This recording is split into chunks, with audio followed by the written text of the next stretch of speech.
Welcome to the Buckhouse Podcast, the realest podcast on the planet. We dive into all things marriage, motivation, social media, and the everyday struggles. No filters, just truth. And bro, check out that sick new office behind you. How's your new place doing? I guess for starters, hello, Johnathan Buckhouse, and one of our hosts, and I am Benjamin Buckhouse right over here. My sick new office. That's a complete mess right now. That's a complete mess. I'm not gonna lie.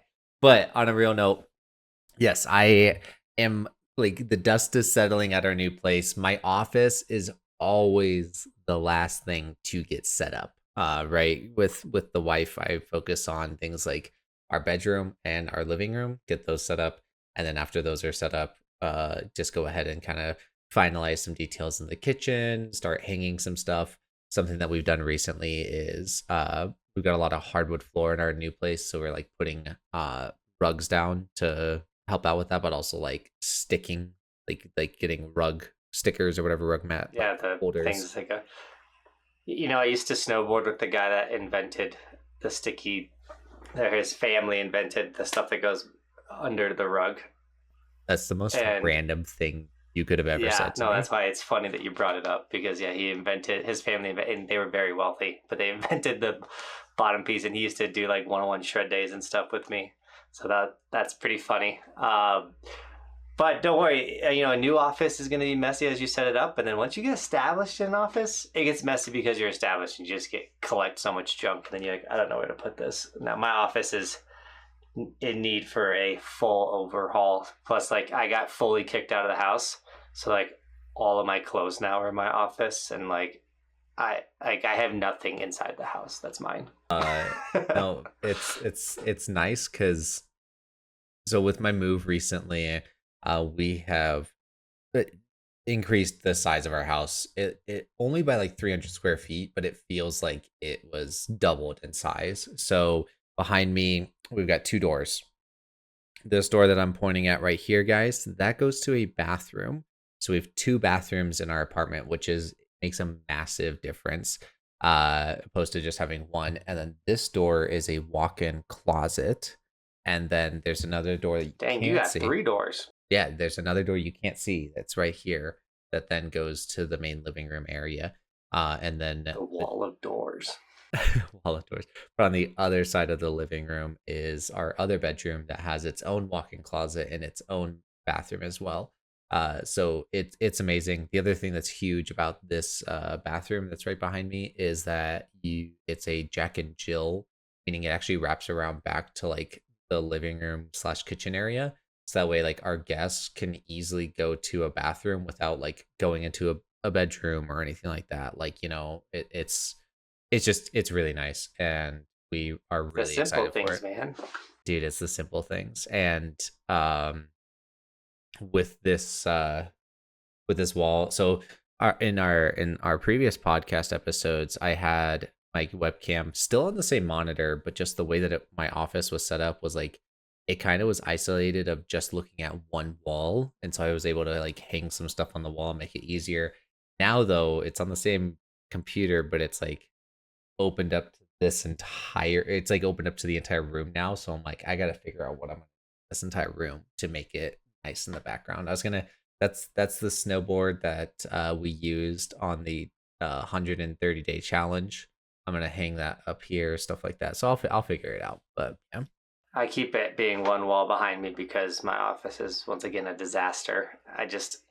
The amount of packages I get sent that I got to like, okay, I got to film a brand deal with this. And I'm like, well, I'm just going to set it here. I'm going to do this. And then I was being a lazy piece of crap in the morning. So I threw my exercise bike in here. So I've been reading and biking at the same time. Or if I'm in the mood to doom scroll, I will jump on that. But recently, I've been pretty good at not doing any doom scrolling early in the morning. I've been getting up and getting after it, but that's because I kind of have to with all the work I got to get done with Buckhouse Wax. And then I've been getting some brand deals from my talent agency.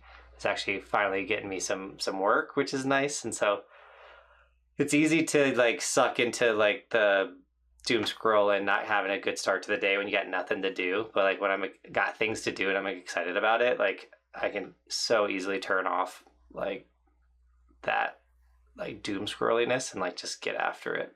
Yeah, I would say I'm doom scrolling a little bit more as of lately, since getting my new job, but in a healthy manner. What I mean by that is, so I previously had limitations on my apps, meaning like I can only spend 15 minutes on each app or whatever, without using a code. And I gave that code to Kirsty. Like Kirsty was the one that created the code and everything like that. So for me, I totally get it. Like I was trying to doom scroll as little as possible, but what I've since done is gotten rid of those limitations because I post social media for my job. But like I don't like doom scroll at work or anything like that. It's more so just like just after a long day or whatever, I'll just like hang out on the couch for a little bit more or something like that. I've been very productive in every avenue else of my life to where like it almost justifies the doom scrolling a little bit more for me than what I was previously doing, if that makes any sense. It does. I mean, I'll go a full day of like not touching my phone. And that's the thing is like I might doom scroll for the first hour of my day, but then my day gets going and then other than posting on social media, I won't be on the apps or doing anything like that until the end of the day because I went snowboarding and it's like impossible to be. I mean, it's not impossible, but like if it's cold and whatnot, you're not like, you're not sitting on the chairlift. Some people do, but like I'm not on the chairlift, like looking at social media or things like that. And then I get home and then I'm like straight to dad mode, food mode, like all that type of stuff. And all of a sudden it's like, all right, it's 8:30. I haven't literally looked at my phone since 7 a.m. or whatever. So I'll like look at it and then I get Bobby's like, you're always on your phone. And I'm like, I'm like, I'm on my phone, but I'm never like on my phone. I'm not like consuming content or anything. Like I was on Instagram, but I was posting a video. I was posting stories or I was replying to I wasn't like on my phone. Like this, such a difference between like interacting with the audience and then like turning your brain off and consuming. Oh, 100%. I wish that there was a way for me to I like technically you could like do nitty-gritty stuff, but on Sundays, so Jonathan and I both have iPhones, right? Both have iPhones. And on on Sundays, on Sundays it sends you like a notification where it's like you spent 3 hours or on average 3 hours a day on your phone or whatever. You know what I'm talking about? You don't? No, I don't Okay. have that. I didn't. I don't need to know. I didn't know that you could turn it off. But anyways, I have that notification. Well, mine's all skewed. It's skewed because I listen to podcasts. I have to leave TikTok open to upload a video, and sometimes the video is like a 7-minute long video. So TikTok is open because you have to leave it open to upload.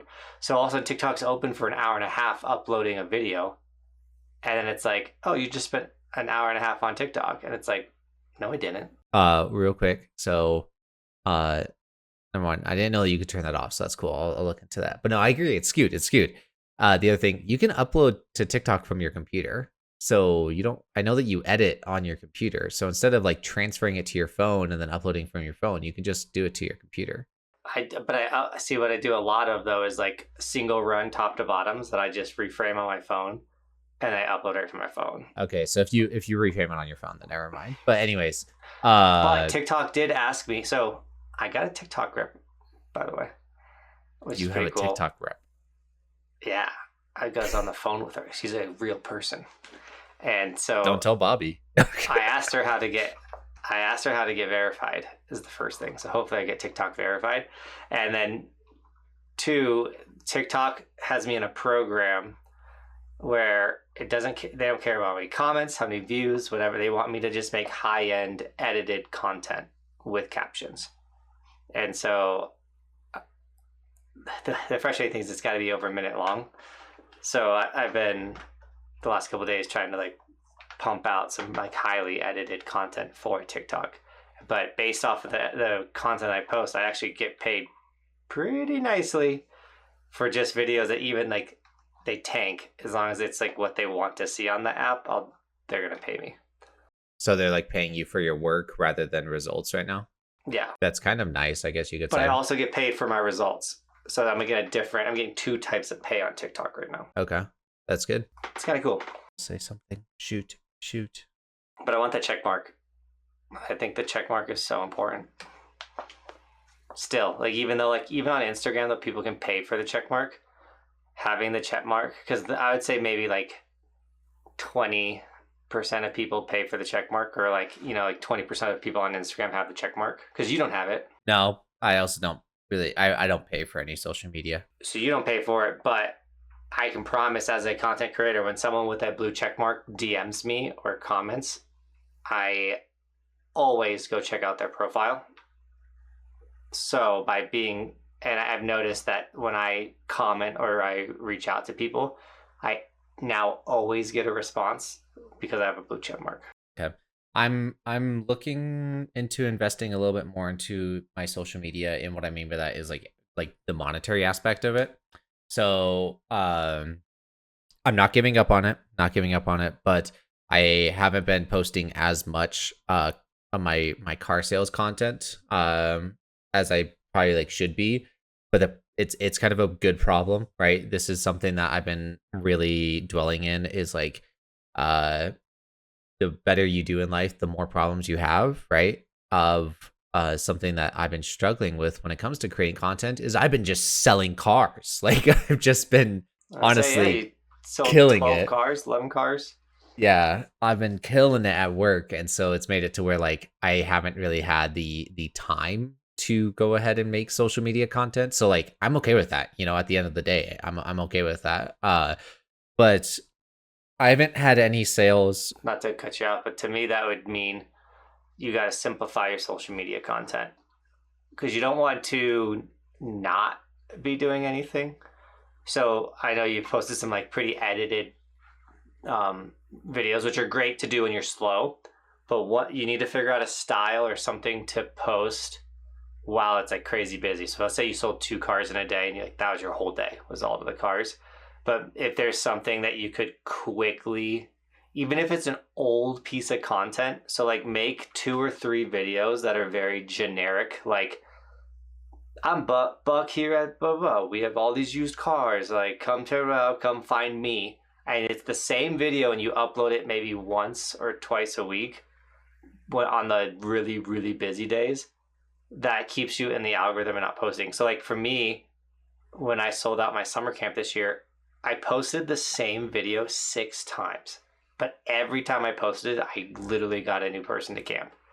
And in my head, I was like, oh, I gotta make a new one every time.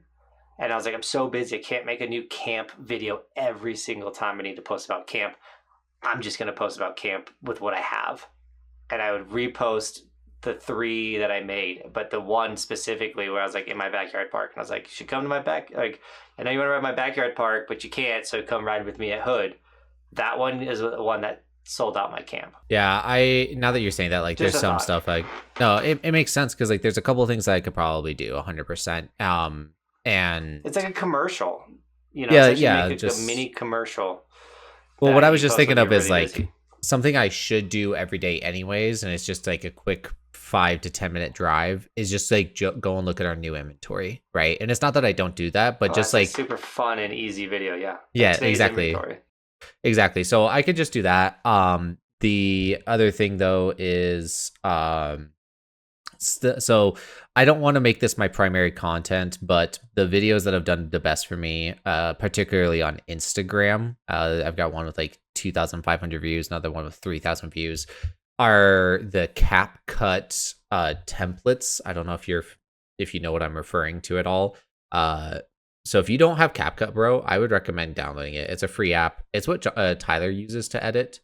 But like those TikTok kind of like trends or whatever are usually on here. So it's like I'm trying to show you right now. It's like this green screen of this kid talking. I don't know what he's saying. People do the lizard thing. I was like, how are people doing the lizard? Yeah, and there's literally a button that says use template. And so you just edit it here. So like now it's opened up my camera roll, and I just go ahead and like upload whatever I want. So something that I've there, bro. Be careful. Not joking. No. So like this is the one from Dodgeball of Ben Stiller, and it's like, I know that you know that I know, blah blah blah, whatever. So like something like this is I just quickly on my brain thinking about this is I would look at this and go, me talking with a customer that I can't go lower on the price or something, right? So what I would do is you just do use template and then grab a photo and like choose. I'm trying to find something that I could do. All right. I'll download it. But anyways, I think you understand. I think you understand the concept. So like those have done what really well for me. I don't want that to be primarily my content though, because that's kind of like meme-ish. I say that's where I'm at, and that's why I haven't like some like the lizard one that's been going crazy. I'm like I've had some ideas for that one. Well, so it's the lizard one's slowing down, like so like you had to resort to go to for the season. So yeah, I know you gotta be on the trends like right away. That the lizard one's slowing down, so like I missed it. I missed that trend. I didn't miss the boat kid trend though. That thing. No, you didn't miss the boat kid trend. Viral.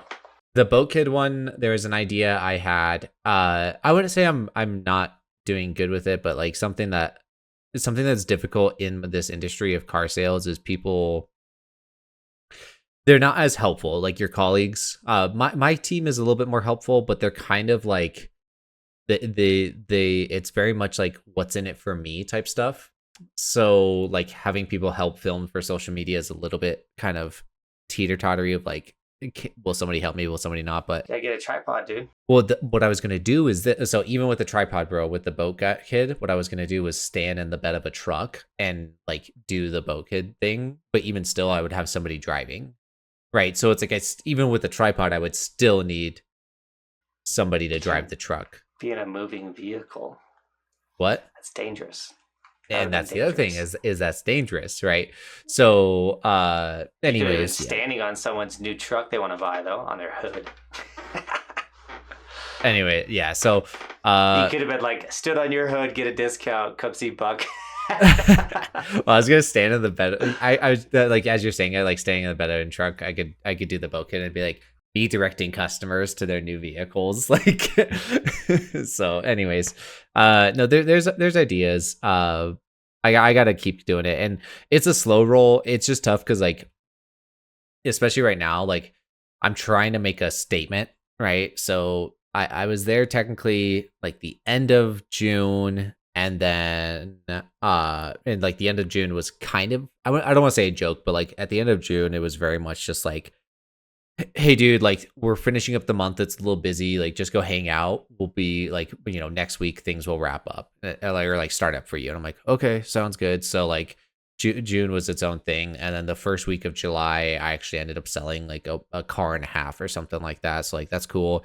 But then it like slowed down quite a bit. And then I had like a week of training where like I was actually in a different building, only training. Like that's the only thing I was doing. Right. So like July was just kind of skewed. Well, then August came and I just literally like jumped out of the gate swinging and like I've been killing it. But where I've been doing really well is like from Facebook Marketplace and then also just like sitting at my desk waiting for a phone call and just being the first person to answer the phone call and then like going from there. So what's been working for me is essentially like looking at the avenues that are working best for me, which is like Facebook Marketplace, phone calls, and what's called a walk up, basically just somebody on the in our dealership, whatever. So like I just have to be in the right place at the right time type of deal, just to make sure I'm getting the most sales possible. So that's what I've been really focusing on. So it's also, I was going to ask you you sold about 11 cars. Like how would you say it's luck? Would you say it's a strategy that you've been using? Like, can you replicate what's been going on? You think you've been getting lucky? Like, I don't want to say, like, I'm not trying to diminish you in any way. I'm just trying to see if there's a strategy that you have that's working. So it's a little bit of a loaded question. So just give me like a minute or two to kind of explain everything, if you will. So that's what I do. I only give loaded questions. Well, it gives me an opportunity to talk, and I know not everyone loves what I'm about to talk about, but hey, it is what it is. So, you're I'm not car salesman, so you're a little snaky.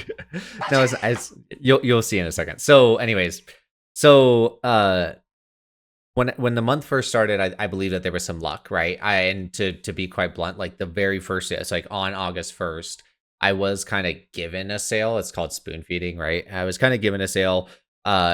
Basically like this guy I sold the car to knew our general manager, and like a general manager it's kind of a bigger deal than like a store manager at like Target, or it's like when you're a general manager of a car dealership, like you really mean something. So our GM is a really cool guy. He was in the military and he was special forces. He was a shoot, I'm blanking on it. Anyways, he was special forces, and he worked with this customer in special forces. So it's kind of a big deal.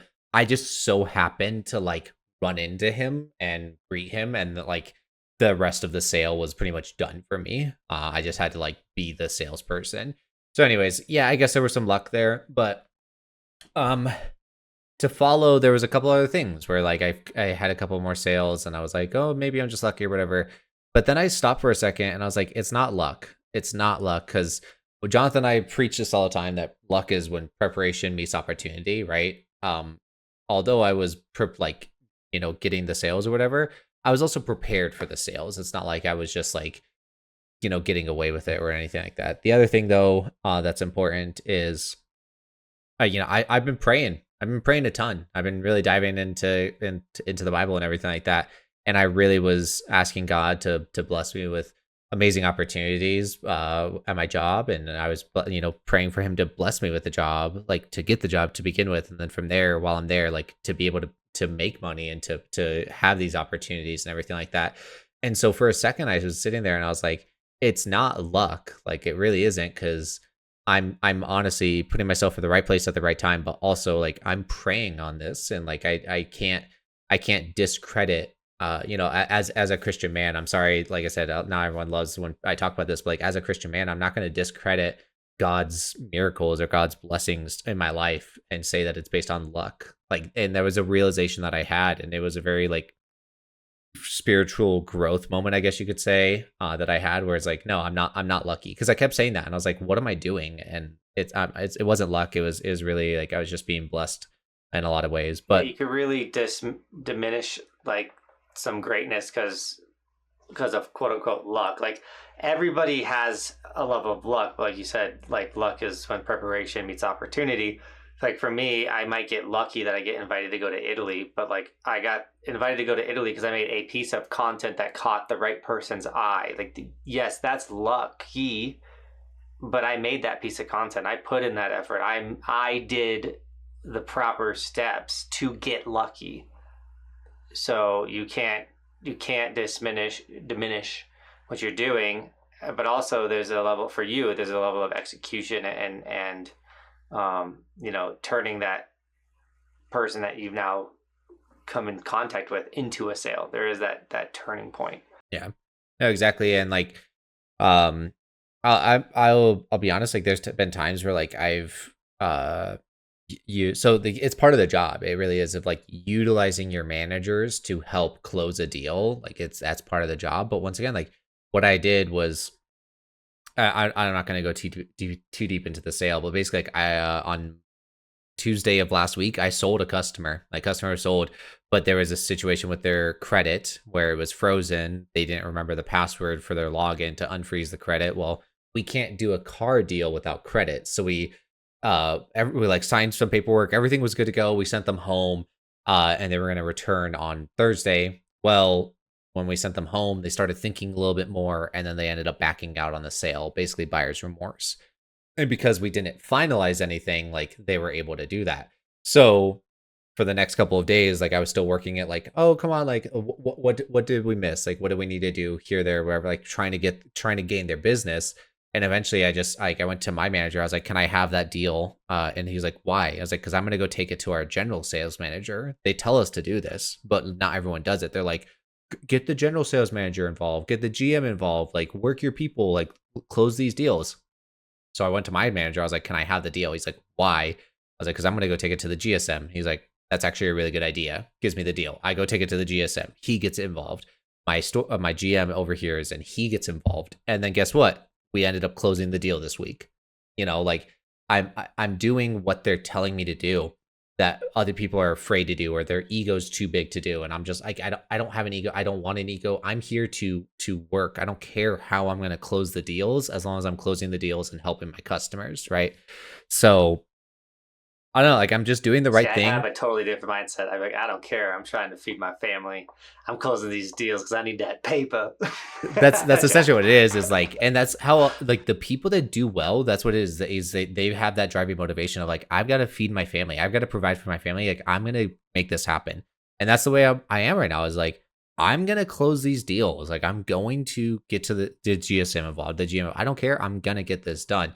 But I'm also closing on my own in a lot of ways. Like a person wanted more for their trade. I went to talk to my manager. He said, sure. I went back and they're like, can you do anything on the price? And I told him straight up, I was like, listen, we gave you more on the trade. Like, we're not going to give you any discount on the vehicle. What is your goal here? They told me, and I was like, okay, well, then we're going to need a little bit extra money down. And they're like, okay, I could do some extra money down. Like, that's what you're supposed to do as a salesperson. I came back to my manager and told him I did that. And he like had this look and he was like, yeah, like, okay, that's what you're supposed to do. So it's like, although I'm new and I'm learning or whatever, I'm doing the right stuff. Like, I don't know, like everything in August, everything was clicking. I'm putting myself in the right place at the right time. I'm working my butt off. I'm literally running across my dealership to like get cars or clean cars or this or that.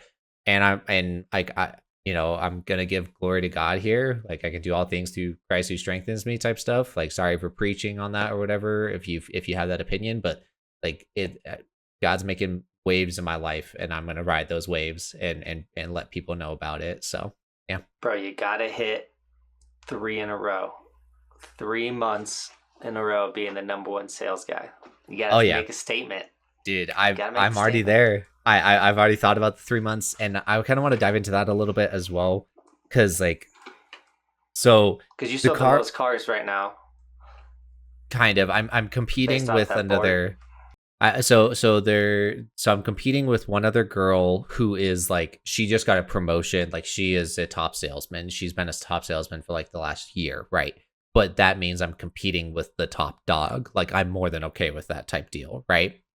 The other thing though is that, so we have the new building and the pre-owned building. I'm out of the pre-owned building. There is a guy over at the new building that sold more cars than me.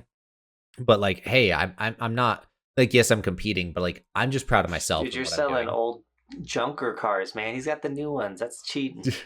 Well, it's also like these people have been doing it for quite some time now, so like they should be selling more than me. But also, it's like a big thing is called pipeline or referrals, right? So it's like these people are selling to people that they've sold to before, or they're selling to people of like friends of people that they sold to before, right? Like they have a clientele basis already. Like they have people. Yeah, they've been doing that for a minute. Yeah, so for me to be like just jumping in and here I am killing it, like literally my name is making waves in our company and I'm more than okay with that. So anyways, there's a lot of, you can't be a dud.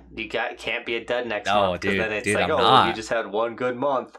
You know, dude, so then you gotta get 2 and they're like, well, you got a little but 3. They're like, in snowboarding when you learn a new trick. They're like, oh, that guy. He's gonna pull another 20 or something. So anyways, there's a lot of BSing in this industry, which I do and don't like. I'm gonna be honest. Like I it's fun, but at the same time, like my manager, him and I get along, but we also don't get along in the sense of like I don't know. It is what it is. So anyways, he's like gives me backhanded compliments a ton. He's like, well, Buck's killing it on the board, guys. He's using me as like a pawn in his game of trying to like to motivate other people. And it's really like, I wouldn't say bothering me, but I'm just like, I reached a point where like the next time he says something, I'm just gonna go off on him. Like I don't, because it's that industry where like I can go off on my manager, but just be like, dude, and explain to them like, I'm not gonna be a pawn in your game to motivate your other people. If you want to motivate your other people, I would love that, but that means that you need to be a better leader. Don't try to like make a fool out of me. Like don't like I'm not here for your like enjoyment. Like I'm here to sell cars and do well. I don't want you to like mock me or like use me as a pawn, because like I'm not okay with that. I don't care about what the industry is or whatever. I don't want you to. I don't know. No, dude. Like him and I butt heads all the time, and I've yelled at him multiple times, and it's just one of those like, I don't want, if you're gonna compliment me. Don't compliment, like don't backhand compliment me, because that's exactly what he tried to say that he was being annoying and yesterday, and he was like, he was telling people, I'm gonna leave early today. I was like, Chris, isn't it about time that you said that you were gonna leave early? And he's like, yeah, what's it to you? I was like, well, you said you're gonna leave early, and like I'm gonna be honest, I'm tired of hearing you, so please like leave early. And he's like, listen, Buck, I've been complimenting you, but it's not because I'm proud of you, it's because I want other people to work harder and stuff. And it's like, Like, exactly. Like, dude, get out of I don't want that. If you're just gonna try to blow smoke up my butt or whatever, like, I don't want it. I do not want it. And Sounds I'm not afraid to tell him that. sounds toxic. It is toxic, exactly. And I'm gonna stand up for myself. I'm not here to listen to your guys' BS. I'm here to sell cars and do well. If you don't have something genuine to say about me, then don't say it at all. I don't want to hear it. Well, something that's not toxic yet in my life, and I hope it doesn't get toxic, is my son Roman is now a football player. He had his first like legit day of practice yesterday, and I had one of the most proudest dad moments. He they break the huddle at the end of practice, and he runs up to me and he goes, "Dad, can we throw the football?" And so he wasn't done practicing after practice, and we just kept throwing the football around on the field, and then everyone left, and me and him were just still there throwing the football because that's what he wanted to do. And practice is pretty late at night, so eventually I had to be like, "Yo, dude, you got to go to bed." But Roman is 6 inches smaller than everyone on his team. He is adorably the smallest looking football player I've ever seen in my life, and he loves it. Dude, the videos you sent was like, they were classics. They reminded me of when I first started playing football. It was great to see. And is he doing contact yet, or not necessarily? So they do a week of non-contact and then contact. But I mean, he was tackling a bag yesterday. He wasn't wearing his shoulder pads, which I've been practicing with him. Well, we did a bunch of practicing before football started, and then every day there's not a practice with the team. Me and him are gonna go to the field and still practice, and so I got to get him in his pads today, and I got to like rough him up a bit. He's got to see what it feels like to fall with the pad and stuff. Because when he first put the shoulder pads and the helmet on, he had like, I don't want to say like a panic attack, but you could tell it was like shock. He was like, I don't want to wear this thing. He's like, it hurts my neck. And I'm like, yeah, it's because your neck's not strong enough to hold this helmet that is your weight. Like, yeah. No, it's going to take a second. And I know that you and I both didn't struggle with this because we figured it out. But you got to just like help him utilize his size to be able to get low and everything like that, right? That's how you change his ability to tackle and everything. I know you already know that, but yeah, like he's gonna be fine. It's just he's got to have the technique to counter his size, you know? Yeah. So there's 31 kids on his team, and the way they do it is it's second and third graders play games together, and fourth and fifth graders play games together. And so there's currently seven second and third graders. They need one more for a full team because they play 8-man football, which is what I played in high school. So I know 8-man really well. And then there's 24 fourth and fifth graders. So he's by far the smallest, and he's practicing with a lot of older kids. So it's almost like high school. He essentially would be the freshman of a high school team right now in the Pee Wee Football League, which I think is really good. So he's like, a couple of the fifth graders were like making sure he was in the right spot and like teaching, like you watch this dynamic, and they're like helping him with his like form or like giving him little tips. And then there's like a couple of the like fourth graders that are just like picking on him a little bit, you know, like roughing him up just enough, you know, like smacking him on the head or like, I don't know, just doing like what football players do. And I'm like, dude, it's so good for him to be around kids much bigger, much older in such a physical environment that like, I don't know, like I learned a ton with football. I remember being a freshman. My older brother was a junior when I joined the team, and him and his friends were not nice to me in a good way, you know, in that like, hey, freshman, do this, and yeah, it just makes you tougher. So I'm really excited for him because he needs it. Not saying he's a softie, but he's got a big heart. No, I get that. I get that. No, I'm stoked for him, dude. I'm stoked for him, and I'm stoked for you. I know I was teasing you yesterday, like you're not coaching him, bro, but no, it makes sense where you're like, a lot of these dads have been doing it for a couple of years now, so it's one of those like you have to earn your my dad role. Yeah. So yeah. Ben was asking me yesterday why I wasn't out on the field coaching, and it's one of those things where Roman is a second grader, and there's, you know, fourth and fifth grade dads out there that are working, like the coach of the program's been doing it for 7 years. So like, and he like runs the league. So like, cause we work with the neighboring counties. So like Grand County, Fair Play, like Leadville, like these are like the teams that we're playing against, and like they run the league, they reach out to the people, they make the schedule, so like they've created the program. So I'm not going to come in and take like the head coaching spot of this, they're running the program. And then they have the dads that have been helping for the last couple of years. So like I'm not just like I am available. They need someone to hold a pad. Of course I'll go out there and hold a pad. Like I was active the whole time at camp. I'm not just sitting there doom scrolling or whatever. I'm watching my son. It's so awesome. But yeah, I gotta eventually I'll get to be more involved as the dad, which is fine. I think it's good for Roman that dad's not out there, so he can't come up to me. And it's so hard too when your kid is that young and little and that like he's figuring it out. I don't need to be out there making it easier for him to figure out. Like he needs to go to the wrong line and be told he was in the wrong line and need to go to the other line. Like, he needs that type of stuff and not have dad there. No, that makes sense. It really does, because you're not wrong that it's like, yeah, no, I get it. Yeah, like letting him struggle to then thrive, right? Like, gotta let him figure it out. So, no, that's awesome, dude. Also, like, I've been removed out of football for like 2 decades, so like I remember all of it. I know how to block, I know how to tackle, but then like the drills, it's like. One, they're running different ones. Like every coach is going to run different drills than I run, but to be able to watch and see the drills that this coaching program likes to do. And I was a big fan of a lot of them.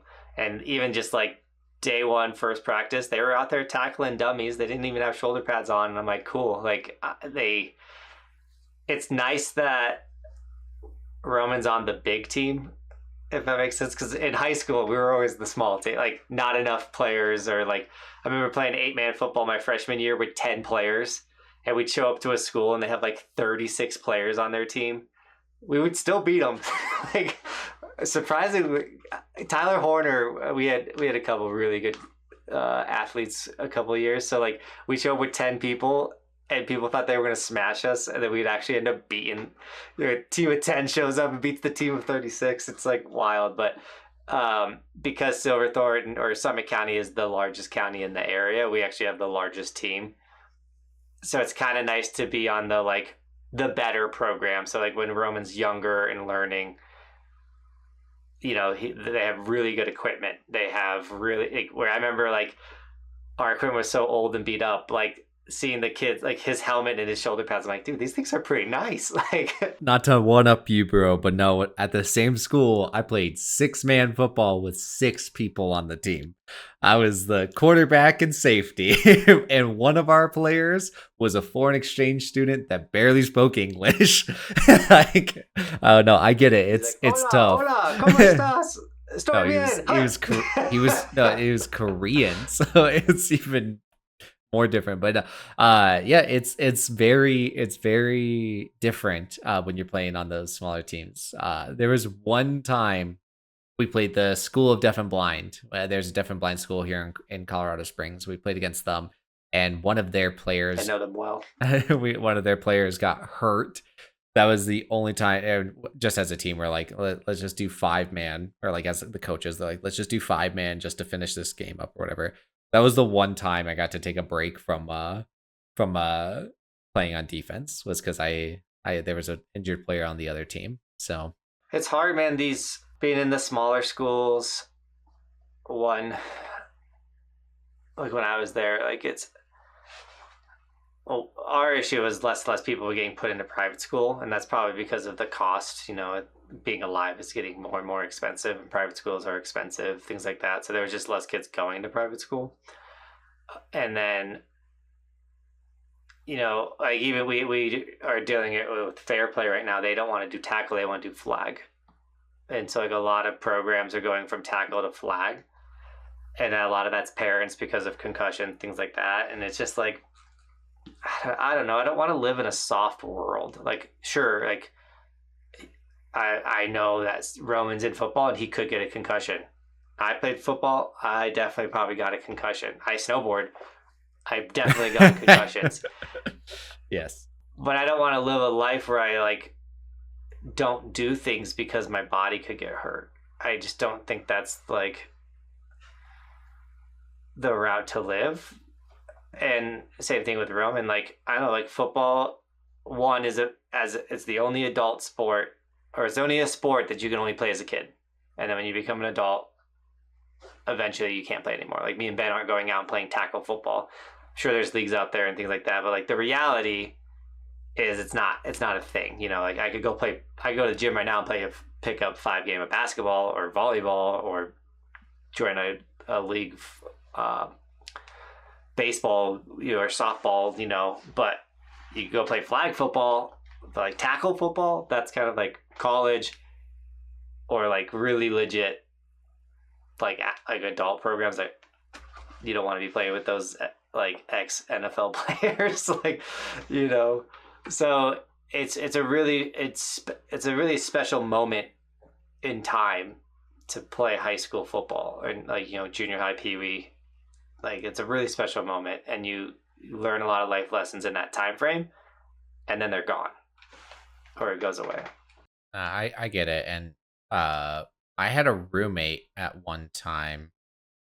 Wasn't a great roommate. It is what it is, but he, yeah, Why you talk about me like that? he had he ended up like leaving last day of the month, no notice type of stuff. Anyways, yeah, he 100%, he was playing contact football. He was like 30 or something like that. But you also look at him and you're like, you look like a college athlete, like a college football player. Like he was built and like fast, and like you could tell that he could compete. But it's like, it's a very specific league, and he's playing with like, there's so few people, so it's like he's like having to travel to different parts of the state, or even different states, to go and like play against people, because it's such a niche group, right? So you're not wrong. It's like either you're playing it to college, and then after college, either you're making it to like the XFL or the NFL. Like that's like Canadian where you're making Football League or NFL. Like you're kind of in those 3 categories, or you're signing up for some like super hardcore, like program. So, you're not wrong. You're still trying to make it into the NFL or something like that. Like, those dudes are still trying. Yeah. So you're not wrong that it's like, this is a very, very unique and limited time for Roman. I am going to play devil's advocate, because like I agree that like I don't want to live in a soft world and everything, but like, dude, I don't remember much of like middle school and high school, and that could be for a number of reasons. But I know that I had gotten concussions, and like nobody really did anything about them, and I just continued playing. There was times where like I would tackle people.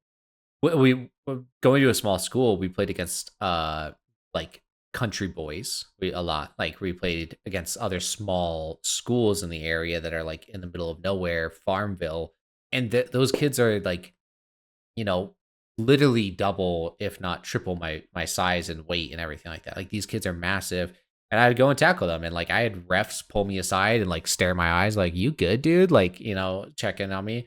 I probably got a concussion, and I just kept playing, and it is what it is. But no, dude, the ref looked at your eyes. You were fine. Yeah, my ref looked at the eyes. I'm fine. No, but it's that's their job. You're good, dude. But I don't know if I don't remember much because of the concussions or this, that, or another, but I turned out fine. You don't remember much because you were a kid. Don't worry about it, bro. No, dude, even high school, I don't remember much. Like, I just don't remember much from that time period. Anyways. I just think you got a bad memory. I encourage him to play the contact football, live it up as best he can. It does make you tougher, everything like that. But as one of those, like, so few people make it in the NFL, it's like, do you risk it? I don't know. I'm playing devil's advocate, but no, it's been fun too though to like show Roman, Julian Edelman, and like Tom Brady, like all these shouldn't make it, super small people that like defied odds and made it happen. And just, I don't know, like to dream, like to show your kid that, hey, you play football and you could dream of like maybe you can one day be the NFL, like even though it's like definitely not going to happen, he's so little, and like we're so slow.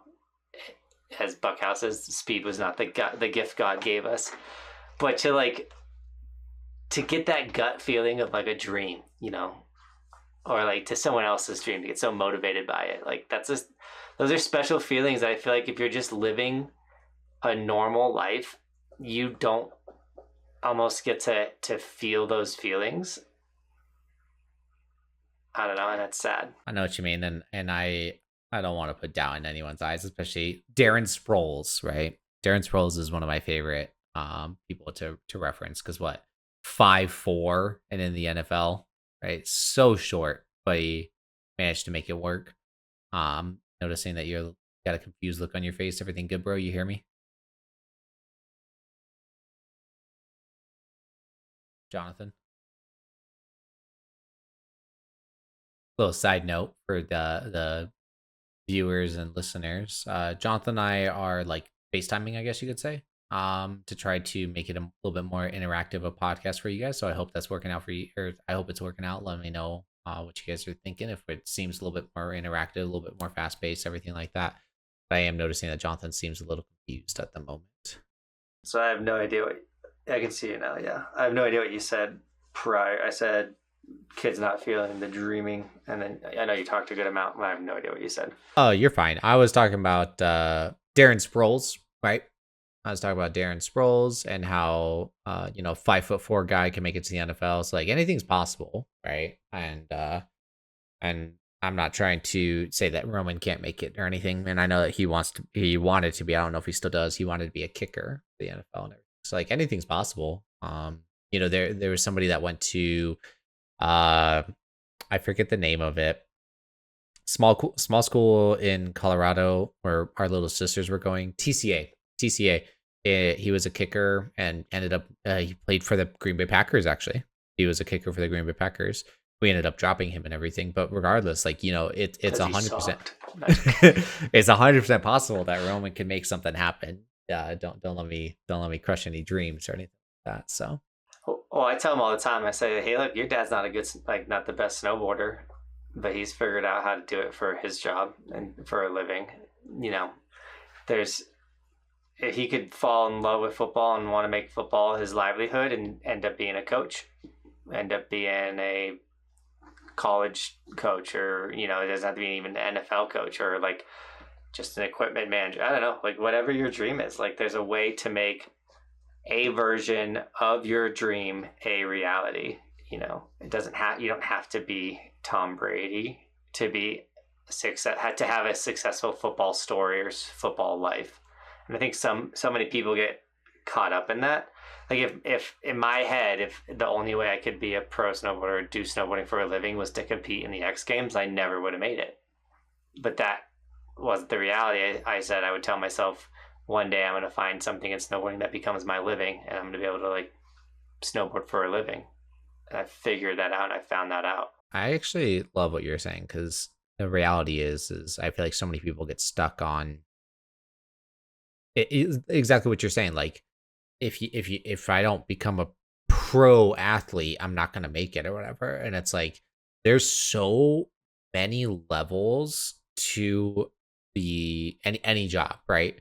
Although you may not have made it as a pro snowboarder, maybe you're an announcer for the X Games or whatever. Is it as cool as being the snowboarder? No, but like you're in the industry. And like same thing with me is like I wanted to be a competitive video game player. I yes, I could have done it if I this, that, or another, whatever. But the point is like I'm at a point now where it's like I haven't given up on that dream of being in the industry, but being the professional video game player, like I don't have the like that's not gonna happen now. So it's like what else can I do? I can still get into the field though and still be there. It's just finding a different avenue. Well, and then if you get in there and you get established, it allows you to do the thing that you enjoy the most, which is play video games. Like once again, like with what I do, like the whole goal of being a professional snowboarder is to be able to snowboard as much as you can.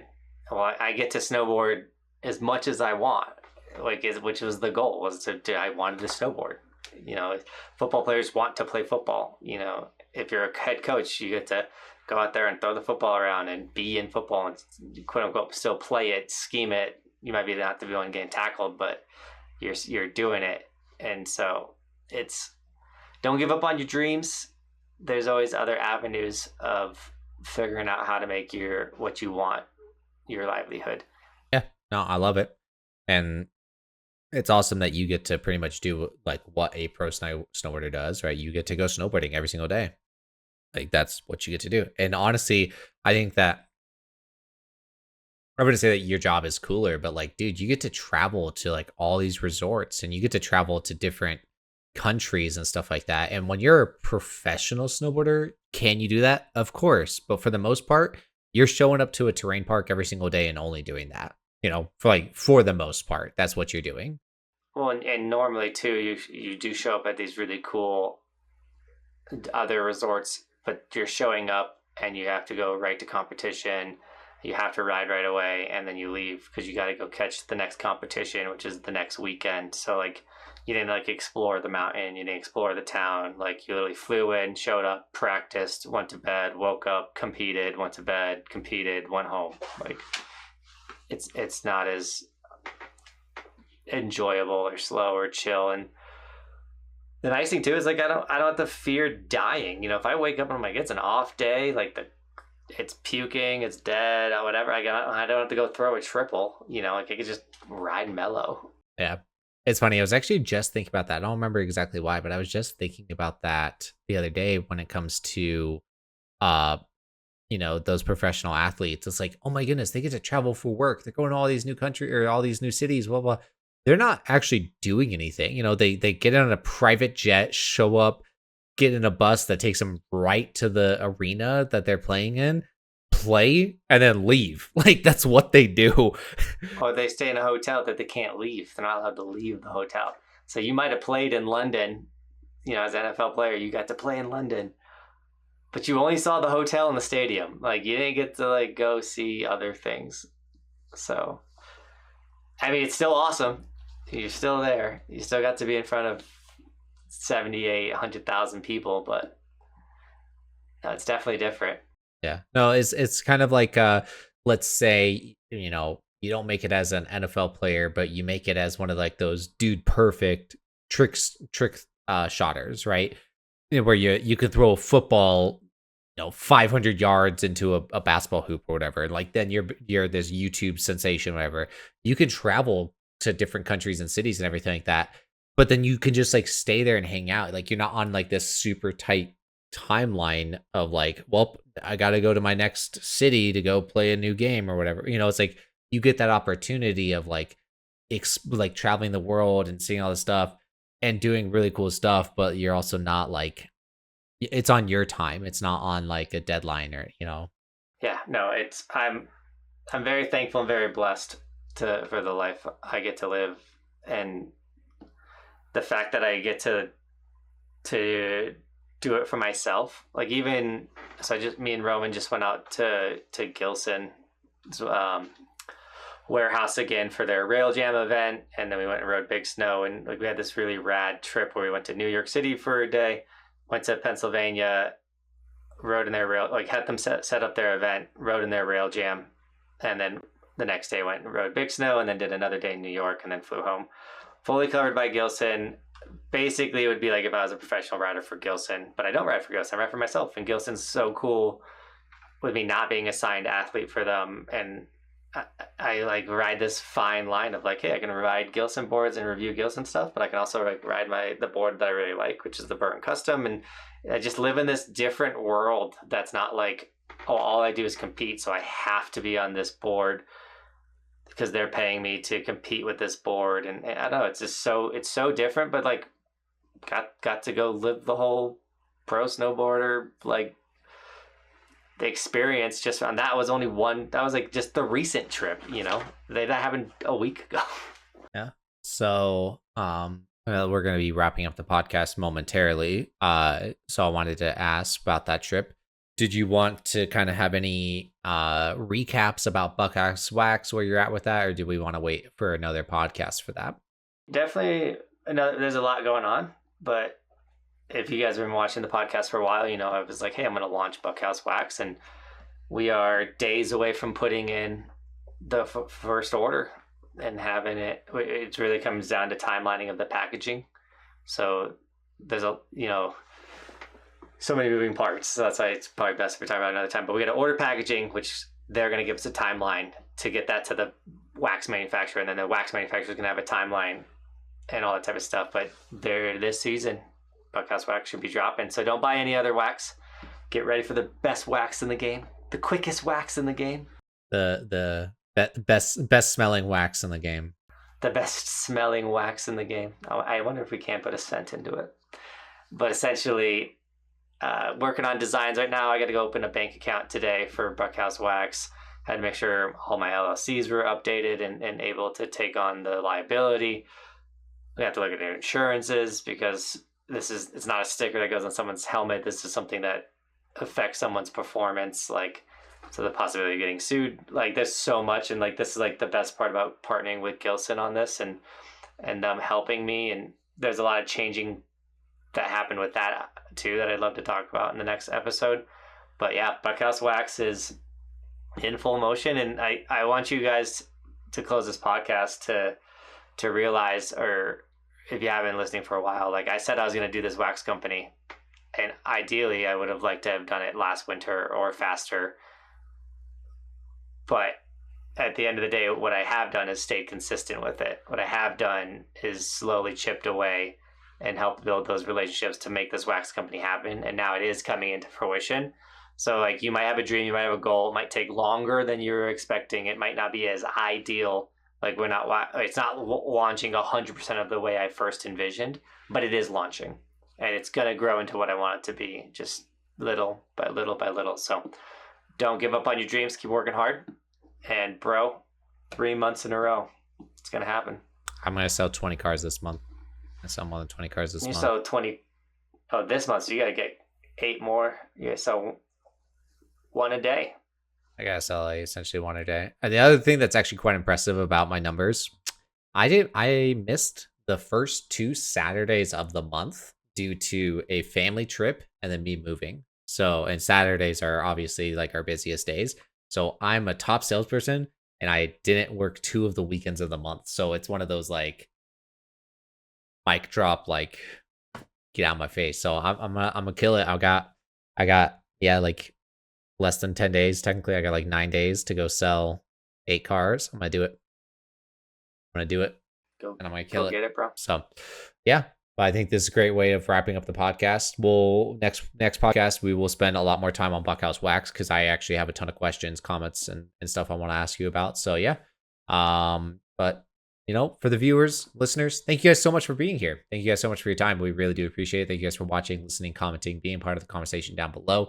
Let us know if you guys have any comments, questions, concerns like that. We'd love to hear about that. Let's start this week on a good note. I hope you guys kill it this week, as Johnathan and I are trying to kill it as well. Got anything else to add, bro? Be like Roman. Peace. Peace.